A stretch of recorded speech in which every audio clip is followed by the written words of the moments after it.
이제 예레미야 말씀을 통해서 자랑에 대해서 말씀을 조금 나눠보려고 합니다. 자랑이란 주제가 조금 낯설 수도 있고 우리 문화에서 자랑이란 게 조금 뭐라고 할까요? 뭔가 턱 막히는 느낌이 있지만 그래도 성경에서 하는 말씀 속에서 우리에게 주는 자랑에 대해서 함께 말씀을 조금 살펴볼 필요가 있습니다. 영화 대사 중에 이런 대사 아마 여러분들이 아실 거예요. 많은 예능이나 방송에서 패러디를 많이 하고 막 했는데 너그 서장 남천동 살제, 이 대사 아시나요? 네. 안 그래도 이번 주에 오셨던 우리 부흥 강사님께서 항상 사실 제가 느끼는 것을 느끼시고 계시길래 안타까우면서도 시원하기도 하고 막 그랬거든요. 영화 범죄와의 전쟁이라는 영화에서 나왔던 대사입니다. 별로 추천하고 싶은 영화는 아니에요. 보신 분도 또 궁금하면 또 보시는 분도 있는데 목사가 소개하니까 되게 좋은 영화 같다. 별로 추천하고 싶은 영화는 아닙니다. 근데 이 대사가 오늘 자랑이라는 주제랑 조금 연관이 되어져 있어요. 그 대사의 이 영화의 대충 내용은요. 저 주인공이 세관 공무원입니다. 과거 되게 비리가 많아요. 근데 이 사람이 하루는 세관 순찰을 돌다가 마약을 찾습니다.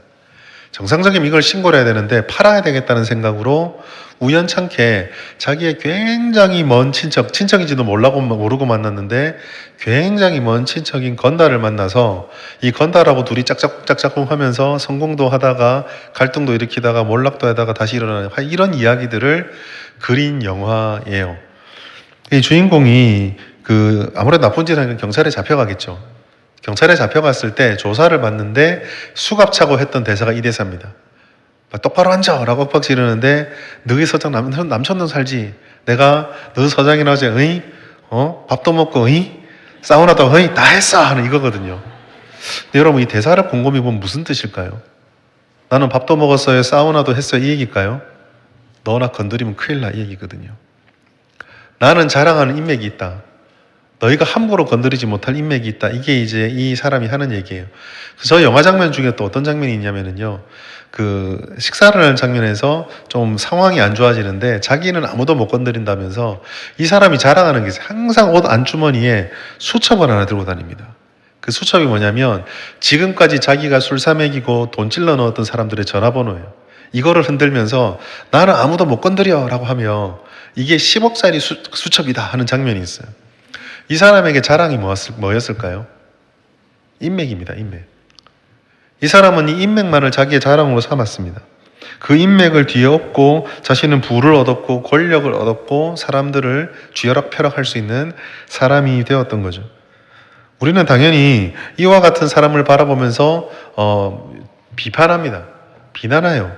그런데 여러분 우리는 은근히요 비판하고 비리를 비판하지만 은근히 우리 마음속에는 또 한 구석에는 그와 같은 힘, 그런 인맥을 갈망합니다. 자랑하기도 하죠. 예를 들어 이런 예를 들어볼까요? 여러분 우리가 비건한 예로 저도 이제 좀 그랬던 적이 있는데 급하니까 그렇게 되더라고요. 병원에 여러분 급한 어떤 병이 걸려서 입원을 하거나 치료를 받아야 될 때 입원실이 사실 그렇게 많지가 않잖아요. 그래서 우리가 하는 말이 뭡니까? 병원에 아는 사람을 청소부라도 있으면은 도움이 된다. 어떻게든지 해서 이제 그렇게 내 순번이었는데 빨리 입원하고 빨리 치료받으면 나는 하나님께 은혜를 받았다고 막 감사하고 내가 이렇게 빨리 하게 됐다고. 근데 여러분 보셨나요? 그것 때문에 누구 한 사람 뒤로 밀렸습니다. 누군가 한 사람이 뒤로 밀렸어요. 우리도 모르게 그런 인맥을 좀 자랑을 하는 은근히 기대는 그런 게 이게 요즘에는요 영화에서는 극단적으로 비리를 드러내면서 윤리적이지 않은 것을 포장을 했지만 사실 우리 주변에 이런 자랑들은 너무나 많이 있습니다. 부도 있고요, 권력 당연히 있죠, 학벌도 있습니다. 요즘은 또 이런 힘들이 집단의 카르텔을 형성해서 건드리지 못하는 그런 모습으로도 발전이 되어지죠. 지금 대한민국에서 가장 강력한 카르텔 중에 하나가 뭔지 아시죠? 대치동 엄마들. 함부로 건드릴 수 없는 분들입니다. 저는 오늘 이 말씀을 보고 우리 현실을 바라보면서 자랑에 대해서 좀 생각을 해보려고 그래요. 그럼 자랑은 나쁜 건가? 뭔가를 내가 자랑할 만한 것을 가지는 게 나쁜 건가? 그런데 오늘 본문에 보시면 그렇지 않거든요. 그럼 우리가 신앙생활 한다는 것은 자랑은 다 내려놓고 무조건 이렇게 주눅 들어 있고 막 감춰져 있고 이렇게 있으면 그것도 또 신앙생활이 맞는 건가? 자부심, 자랑 이런 건 신앙과 잘 어울리지 않는 건가? 우리가 할 수 있는 자랑은 없을까? 무조건 자랑은 우리가 하면 안 되는 건가? 이런 질문을 가지고 바른 자랑에 대해서 오늘 하나님 말씀을 나눠보려고 합니다. 오늘 본문은요, 나쁜 자랑과 좋은 자랑을 딱 대비해서 보여줍니다. 23절과 24절이 딱 쌍을 이루어서 보여주는데요. 사실 같이 대비되어 있고 그 중심에는 자랑이라는 단어가 있는데 사뭇 그 의미는 다릅니다.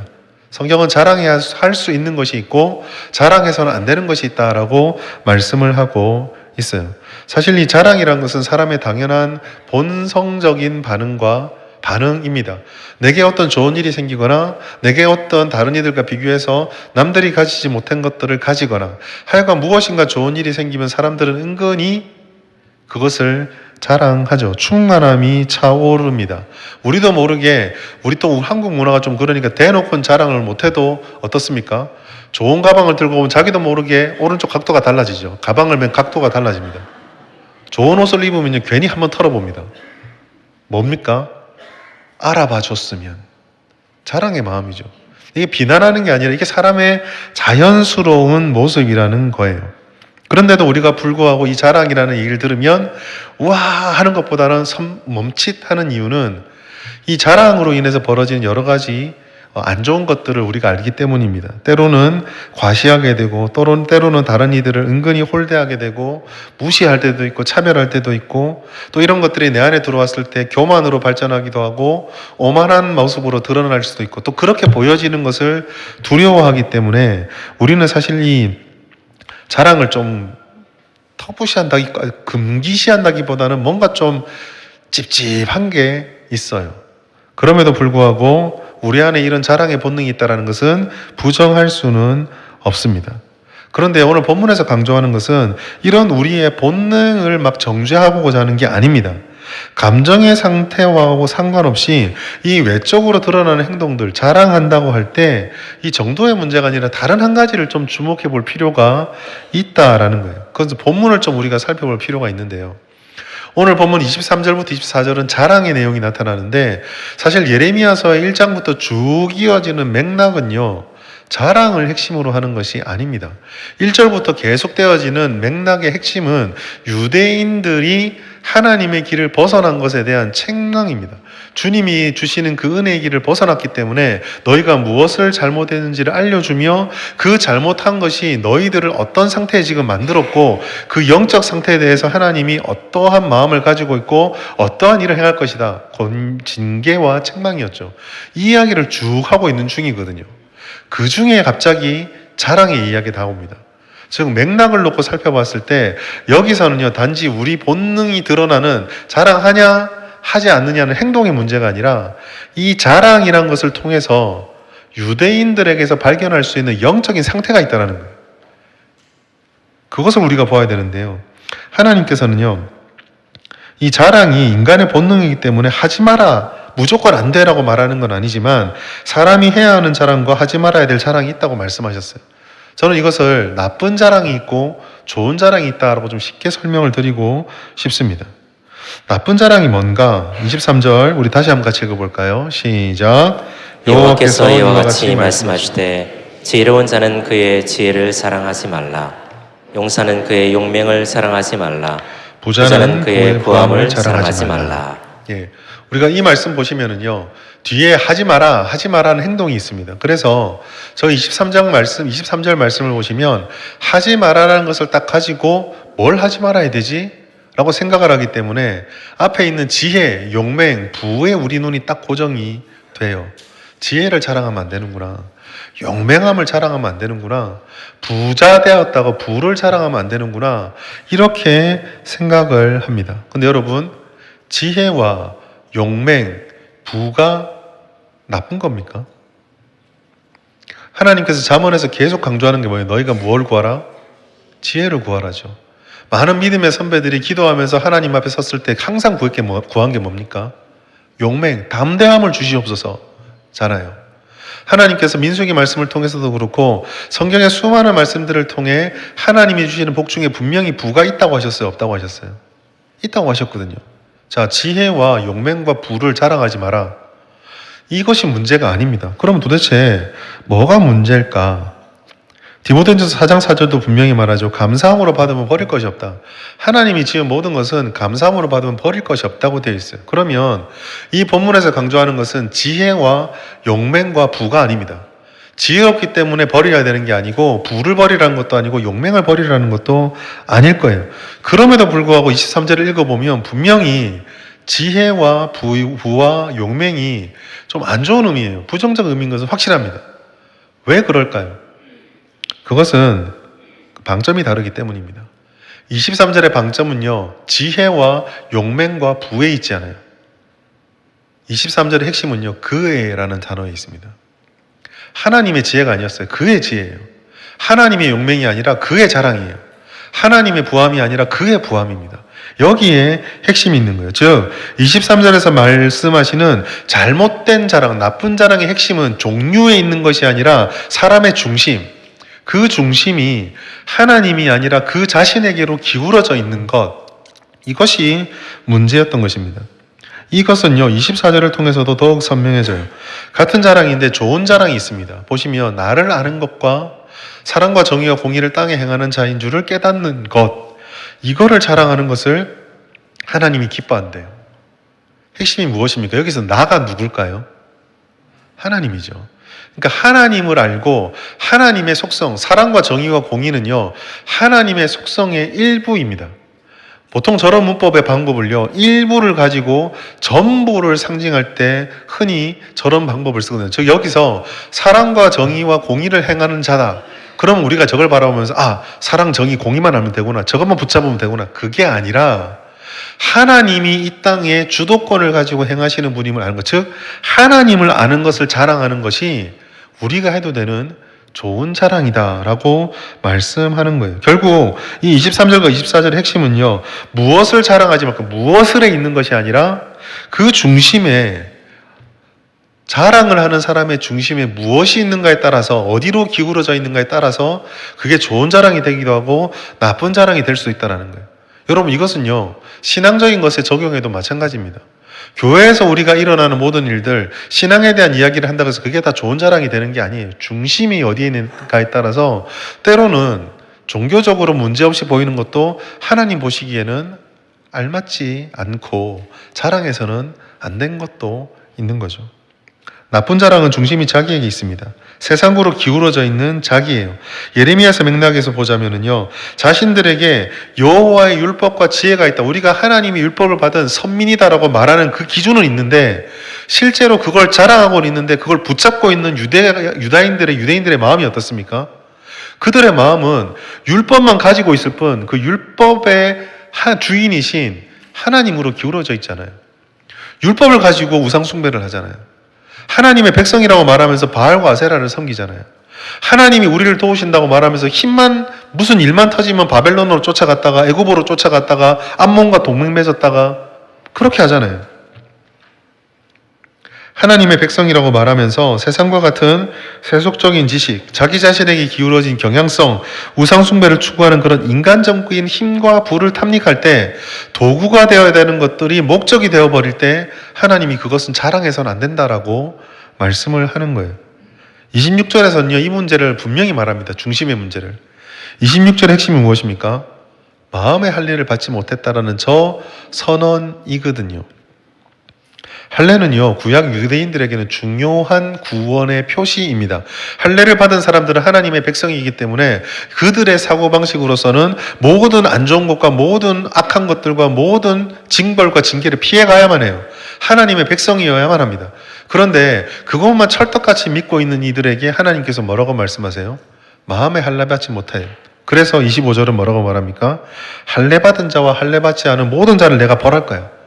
이거는요 할례 받은 자와 할례 받지 않은 자를 구별했지만 결국은 하나님 보시기에 모두가 다 똑같다는 얘기입니다.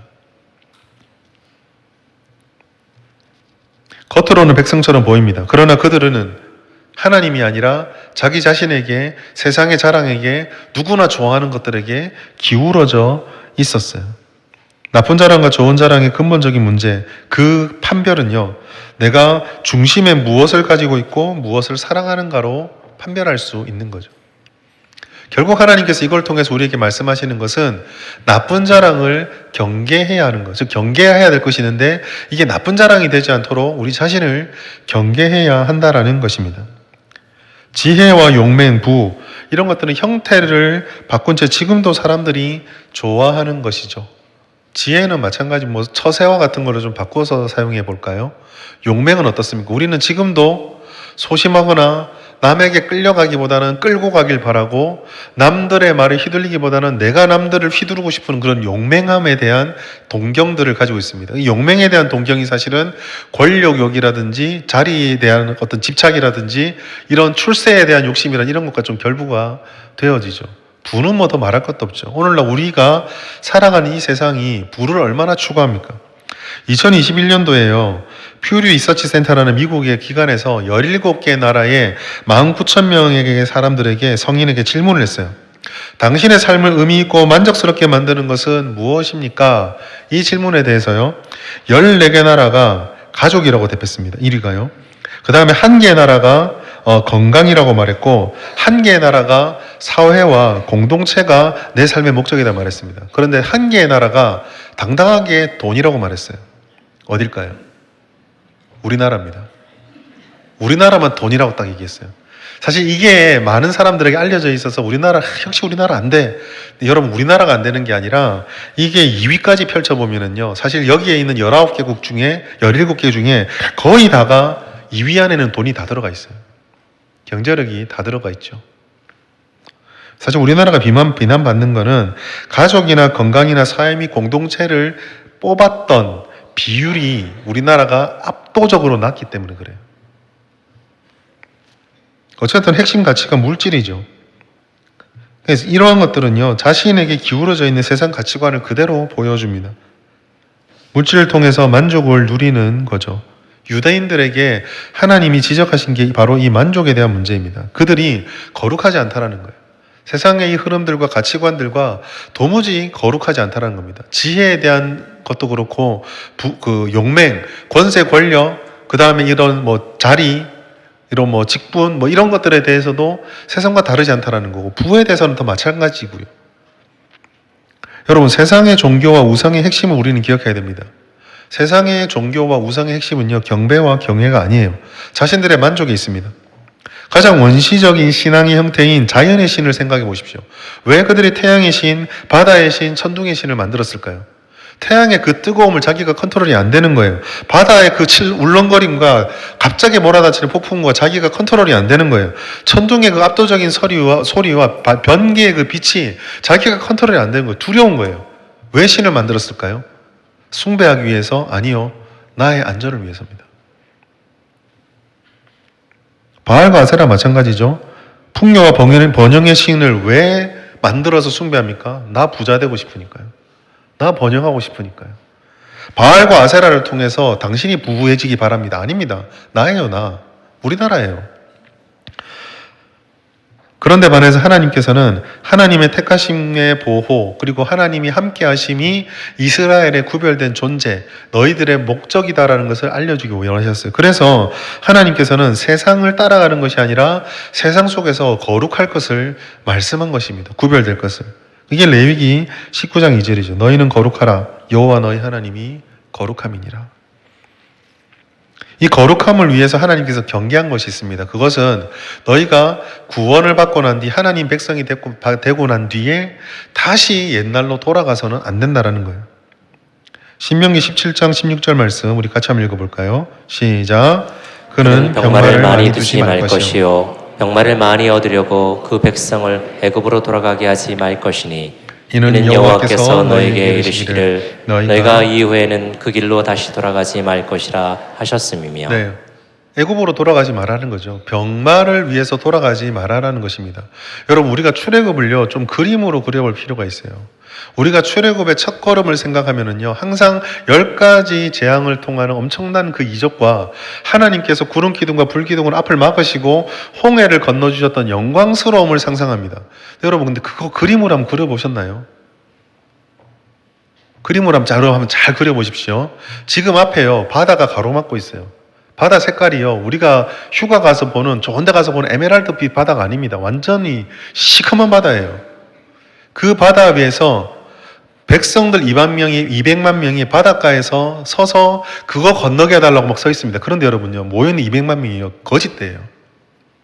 노예 생활하는데 무슨 비단 옷을 입고 나왔겠습니까? 완전 산거지들이에요. 물론 뭐 이것저것 들고 나와서는 뭐 있겠죠. 그런데 여러분, 우리가 흔히 좀 어렵게 힘들게 다른 사람 도움 받으신 분들이 아무리 뭘 많이 들고 가도 그게 되게 부럽게 보이던가요? 아니죠. 그 그림입니다. 그런데요, 뒤에 쫓아오는 군대를 보십시오. 애국 군대입니다. 황금 갑옷을 입고 화려한 전차를 들고 뒤에서 쫓아옵니다. 이게 이제 그 위에서 그림이에요. 바다가 갈라집니다. 그 바다를 건너가면요, 뒤에 황금들을 이기고 왔잖아요. 앞에 있는 것이요, 그 황금보다 더 찬란한 성이 아니에요. 건너가 딱 들어가 보니까 뭐가 있습니까? 물도 없어요. 햇빛 막을 만한 곳도 없어요. 완전 광야입니다. 이게 지금 이스라엘의 출애굽이거든요.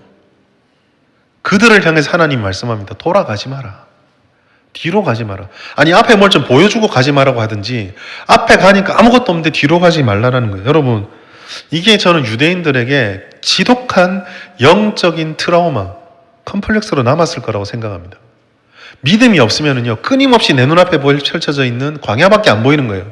믿음의 눈을 뜨지 않으면은요, 인간의 눈을 뜨는 순간 마지막까지 내 눈에 비쳤던, 내 목숨을 위협했던 그 황금마차가 보이는 거예요. 저기가 좋았지. 저기가 힘이었지. 우리가 가져야 될 게 저 힘이지. 그 힘을 이기고 광야로 보내주신 주님이 보이는 게 아니라, 그래서 하나님의 눈을 딱 감아버리면은요, 저 땅으로 들어가서 우리도 쟤들처럼 황금 가져야 되겠다. 우리도 쟤들처럼 무기가 있어야 되겠다. 라고 생각하게 되는 겁니다. 하나님께서 그리로 가면 안 된다라는, 그게 이제 여기서 말씀하시는 병마를 많이 두지 말라는 말씀입니다. 중심이죠. 사실 이것은 타락한 인간의 본능입니다. 하나님을 떠났던 가인이요, 제일 처음 했던 것이 내가 이렇게 주님을 떠났구나 후회하며 하나님을 찾았던 것이 아니라 성을 쌓는 거였어요.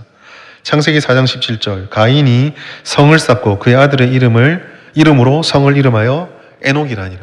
성이 뭡니까? 성은 힘입니다. 성은 보호 본능이에요. 자랑입니다.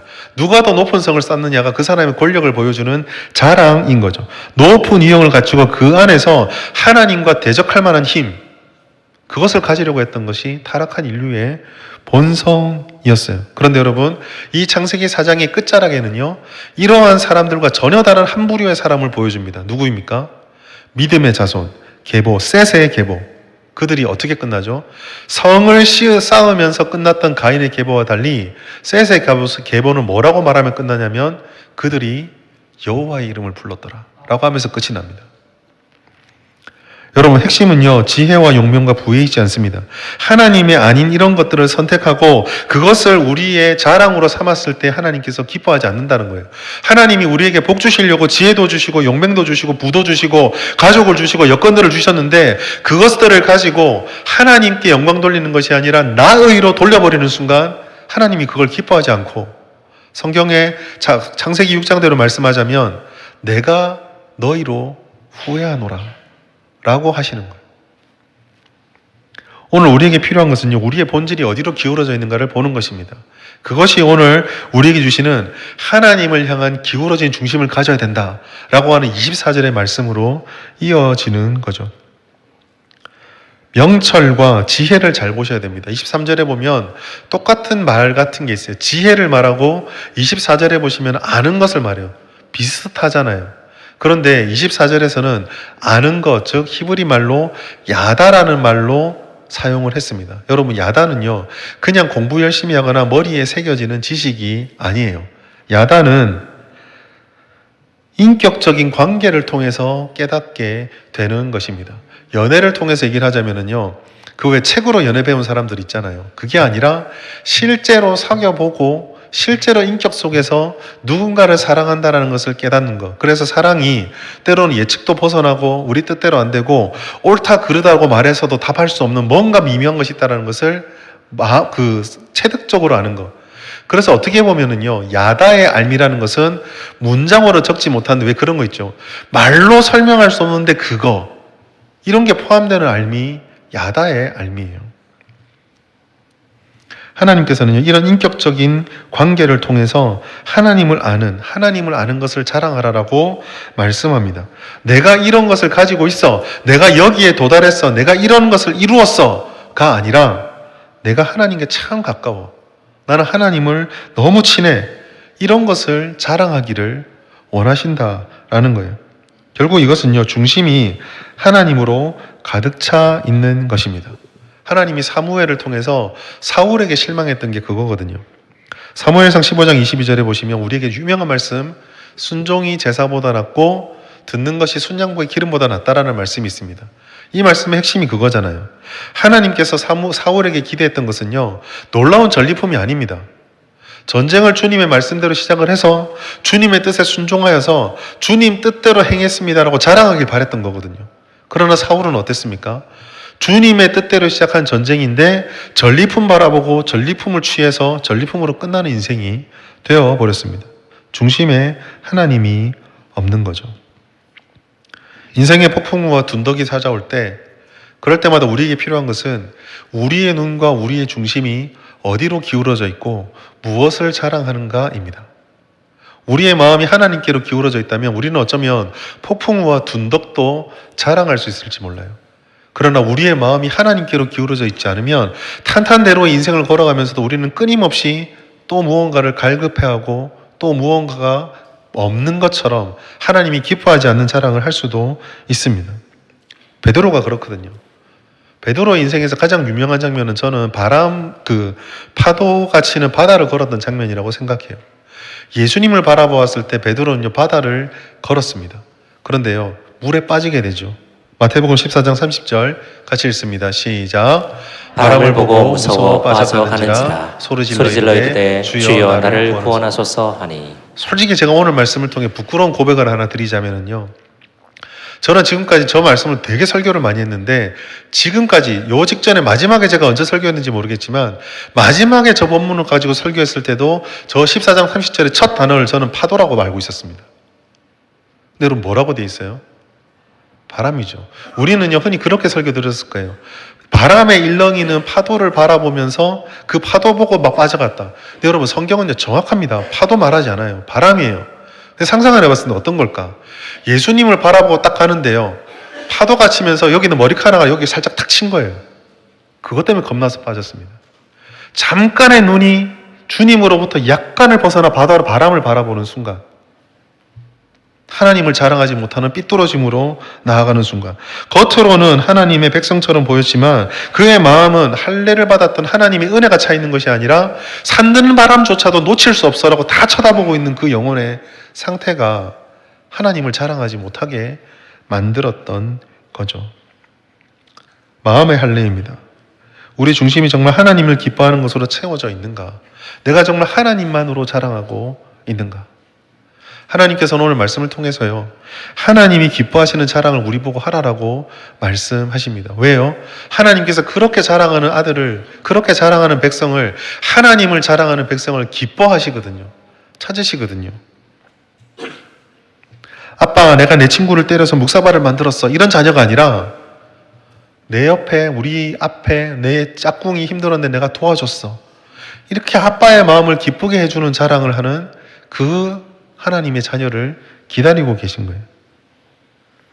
우리는 하나님을 기쁘게 해야 되잖아요. 그럼 어떻게 하나님이 기뻐하는 자랑을 할 수 있을까? 첫 번째로 여러분, 우리 마음의 할례를 해야 합니다. 이것은 곧 하나님과 나의 관계를 점검해야 한다는 거죠. 하나님과 바른 관계를 맺어가야 합니다. 하나님과의 바른 관계를 맺는다는 것은 어떤 것일까요? 예수님을 우리의 중심에 모시는 거예요. 예수님이 우리 중심에 오셔졌다는 것은 결국 우리의 삶의 가장 중요한 기준과 가치관이 하나님이 된다라는 것입니다. 자, 24절 아까 보셨던 말씀, 나를 아는 것, 이 단어를 우리가 기억하는 게 중요해요. 하나님과의 관계를 맺는다는 것이 뭘까요, 여러분? 여러분, 우리가 하나님과 관계를 맺는다는 것을 조금 더 깊고 진지하게 받을 필요가 있습니다. 여러분, 야다라고 했어요. 이 야다라는 말은요, 부부가 서로를 안다고 할 때 가장 많이 사용되는 단어가 이 야다입니다. 부부는 참 묘한 것 같아요. 부부는 사실요, 결혼이라는 제도를 싹 빼버리면 세상 남남 아닙니까? 뭐 피가 섞였습니까? 뭐가 섞습니까? 아무것도 안 섞였죠. 그런데요, 부부가, 남남인 남자와 여자가 부부라고 딱 맺어지는 순간요, 이 둘은요, 부모도 모르는 내 몸의 신체의 비밀을 다 아는 게 부부예요. 깊은 곳까지 아는 거죠. 부모도 모릅니다. 전혀 모르는 것을 부부는 알아요. 남편은 아내의 몸의 모든 것들을 다 알고 아내는 남편의 몸의 모든 것들을 다 알아요. 여러분, 하나님께서 왜 우상숭배를 그렇게 싫어하셨을까요? 영적으로 보지 말고 부부관계로 설명해 보세요. 오늘 여러분들이 집에 가는데 옆집에 아줌마가 나와서 당신 남편 오른쪽 엉덩이에 점 있대. 여러분, 그렇게 얘기하는데 그걸 보면서 관찰력이 대단하십니다 하실 분 있습니까? 아니죠. 미친 거 아닙니까? 때려야죠. 너 그걸 어떻게 하냐고, 네가. 제정신이 아닌 거죠.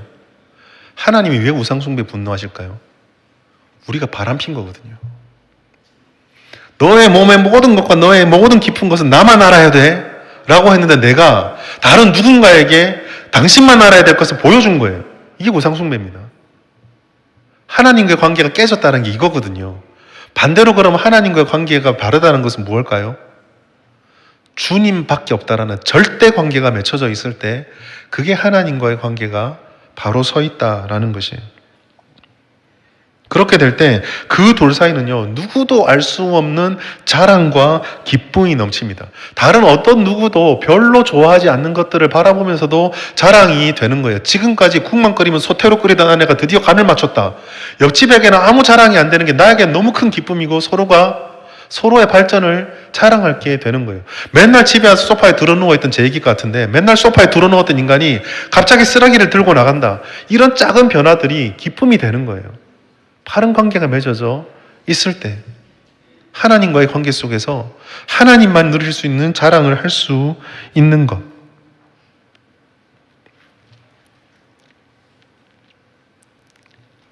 사랑을 말하고 정의를 말하고 공의를 말합니다. 사랑해야죠. 정의를 가져야죠. 공의를 해야죠. 그런데요, 그 사랑과 정의와 공의가 하나님과의 관계가 깨어진 채로 행해질 때가 얼마나 많은지 아십니까?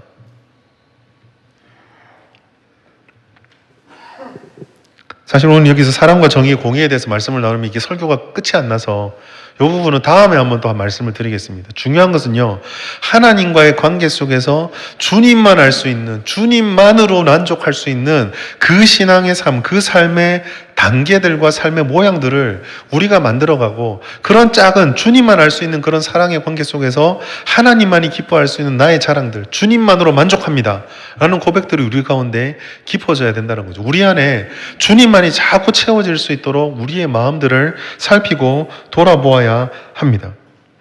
오늘 우리는요, 우리와 하나님과의 관계를 봐야 돼요. 자랑해야 된다니까 내가 뭘 가지고 있지, 내가 뭘 누리고 있지 생각하는데 아닙니다. 자랑의 첫 번째 걸음은 정말 내 마음에 하나님이 들어있는가, 내 마음이 하나님만으로 충만한가, 하나님으로 가득 채워져 있는가. 이거 아는 거 별로 어렵지 않아요. 여러분, 내 마음에 하나님을 딱 놓고요, 내게 지금 가지고 있고 소중하게 생각하는 것이 하나씩 다 뺏긴다고 생각할 때요, 그게 괜찮으면 하나님으로 차 있는 거예요. 근데 이게 하나씩 없어진다고 생각할 때마다 마음에 자꾸 불안하고 화가 나고 분노가 차잖아요. 그러면 사실 나는 하나님의 관계가 더 중요한 게 아니라 그게 더 중요한 거예요, 나한테.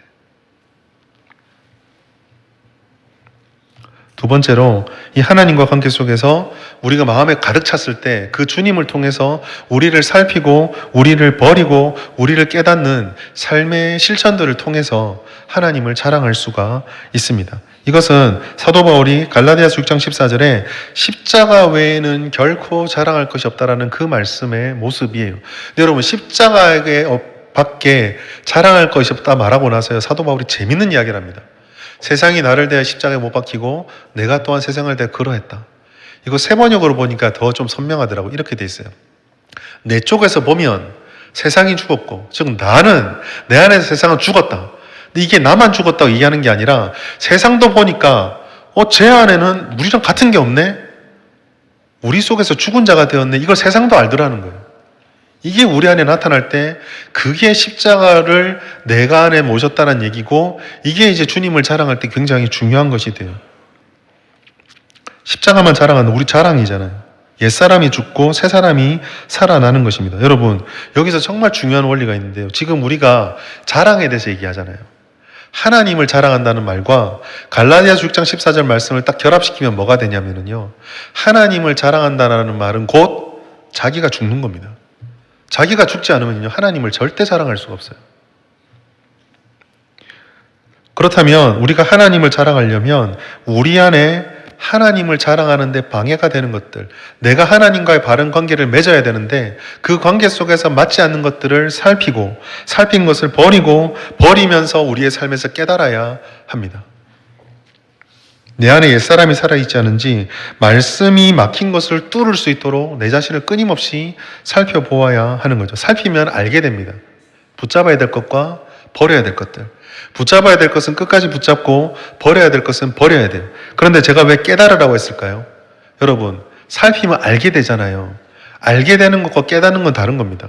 깨닫는 것은요, 아는 걸 가지고 실천했을 때 됐더라, 안 됐더라, 이래서 실패했더라, 이런 경험치가 쌓이는 것들이 바로 깨닫는 것들이에요.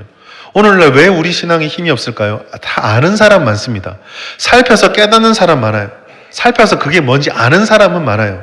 그런데 그걸 가지고 살아보니까 머리로 알 때는 다 될 줄 알았는데 내 삶으로 들고 가니까 이거는 지금 할 수 있는 것도 있고 우리 세상에서 아직은 기다려야 될 때도 있고 이런 것들을 실천으로 가지고 보니까 깨닫게 되는 거죠. 아는 것들이 어떤 시간의 관계가 필요하고 어떤 단계들이 필요하며 그 속에서 내가 어떠한 자세를 가져야 될지를 깨달으려면 살아야 하거든요. 살펴서 발견한 것이 하나님 관계에 어울리지 않게 버리고 그리고 버리고 나서는 다시 거리로 돌아가서는 안 되죠. 베드로후서 2장 22절 말하는 것처럼 개가 그 토하였던 것에 돌아가고 돼지가 씻었다가 더러운 구덩이에 도로 누웠다라는 이런 우리의 신앙의 습성들, 영적으로 거룩해졌다가 다시 옛날로 돌아가는 이런 모습들을 버려가면서 삶으로 계속 살아내야 합니다. 깨달음의 은혜를 구해야 돼요. 말씀대로 살 수 있도록 살아서 어떤 것들은 내가 경험해서 할렐루야 감사하고 어떤 것들은 아직은 때가 안 돼서 기다려야 되는구나라는 것을 배우고 시도했다가 실패했을 때 하나님의 능력이 부족했을까 시기가 안 맞았을까 이런 것들을 다 배워가면서 우리가 하나님 앞에 점점 나는 죽어가고 하나님의 뜻을 점점 세워가는 삶을 익혀갈 때 비로소 우리는 하나님을 자랑할 수 있게 되는 겁니다. 여러분, 이런 삶이니까요. 하나님과 세상을 우리는 동시에 사랑하고 자랑할 수 없어요. 그러나 여러분, 이런 삶이 은혜가 되는 이유, 할 수 있는 이유는 무엇이냐면요. 하나님께서 그런 우리들을 기뻐하시고 찾으시고 기다리기 때문입니다. 스바냐 3장 17절 같이 한번 읽겠습니다. 시작. 너의 하나님 여호와가 너의 가운데에 계시니 그는 구원을 베푸실 전능자이시라. 그가 너로 말미암아 기쁨을 이기지 못하시며 너를 잠잠히 사랑하시며 너로 말미암아 즐거이 부르며 기뻐하시리라 하리라. 아멘. 하나님은 우리를 기뻐하시려고 하십니다. 그리고 오늘 24절 말씀에는요. 하나님을 아는 것으로 자랑할 때 하나님이 기뻐하시대요. 결국 하나님은 지금 우리가 자랑하는 성도 되길 기다리고 계세요. 자부심으로 가득한 성도가 되길 기다리고 계세요. 그런데 어떤 자부심, 어떤 자랑이요? 하나님 앞에 마음의 중심이 딱 잡혀서 우리 자신이 그에로 기울어지는 것을 내려놓고 하나님에게로 기울어진 채로 주님 앞에 나오는 어린아이와 같은 자랑, 그 자랑하는 교회, 그 자랑하는 성도를 기다리고 계세요. 내가 이렇게 놀라운 업적을 이루었다, 내가 이렇게 큰 것을 이루었다, 내가 이렇게 크게 성공했다가 아니라 이번 주 중에 우리가 부흥회 때 들었던 말씀처럼 씨름해도 주님과 같이 씨름하고 바닥에 떨어져도 주님과 함께 바닥에 떨어지고 아무것도 모르는데 미련 곰탱이 같은 한 걸음을 내딛지만 그 걸음도 주님과 함께 걸어가면서 하나님 잘했어요. 하나님 나 넘어졌어요. 하나님 나 슬퍼요. 하나님 나 지금 우울해요. 하나님 나 지금 힘이 있어요. 하나님 나 지금 피곤해요. 이 모든 것들을 하나님과 함께하며 자랑하는 그 사람을 지금 그 교회를 지금 찾고 계신 거예요. 여러분, 우리가 가지고 있는 우리의 백, 우리의 힘, 우리의 뜻, 우리의 계획, 우리의 바람 다 내려놓으십시오. 그거 세상이 다 가지고 있는 것들입니다. 하나님께 나아갑시다. 우리의 백, 진짜 우리의 백은 하나님이십니다. 우리가 먼저 그 사랑을 나타내신 하나님, 그 하나님을 아는 힘을 가지고 주님께 우리의 모든 것을 드립시다. 우리의 마음의 할례를 새롭게 받으십시오. 예수를 믿는 자에게 그 마음에 성령을 주셨다 하셨습니다. 이미 우리는 그리스도를 주로 믿으며 마음의 할례를 받은 이들입니다. 그러니 성령 의지하셔서 날마다 주님과의 관계를 더 깊어지도록 애를 쓰십시오. 예배와 말씀과 기도, 삶의 자리에 들어가서 우리가 가지고 있는 그걸로 우리 자신을 살필 때 우리에게 깨달아지는 것들, 붙잡아야 될 것들은 붙잡으시고 버려야 될 것들은 미련 가지지 말고 버리십시오. 그리고 삶의 현장에 나가서 진짜 깨달음을 얻으십시오. 성공의 깨달음, 기다림의 깨달음, 실패의 깨달음, 때로는 침묵의 깨달음. 이 모든 것들을 깨달으며 주님만이 왕이십니다라고 올려드릴 때 하나님께서 그것을 기뻐하시며 내가 이 한마디를 듣기 위해 지금까지 기다렸다라고 우리를 품어 주실 거예요. 이번 한 주도 이 우리 삶에, 우리 성도님들 지금 가지고 있는 그 삶의 다양한 침대를 가지고 주께 나와 주님과 함께함을 자랑하셔서 이번 한 주도 주님과 함께 그 걸음들을 다 걸어가시고 모든 삶의 순간을 주님께 자랑할 수 있는, 그래서 하나님의 진정한 기쁨이 될 수 있는 여러분들과 저와 우리 모든 교회가 되기를 예수님의 이름으로 축복합니다.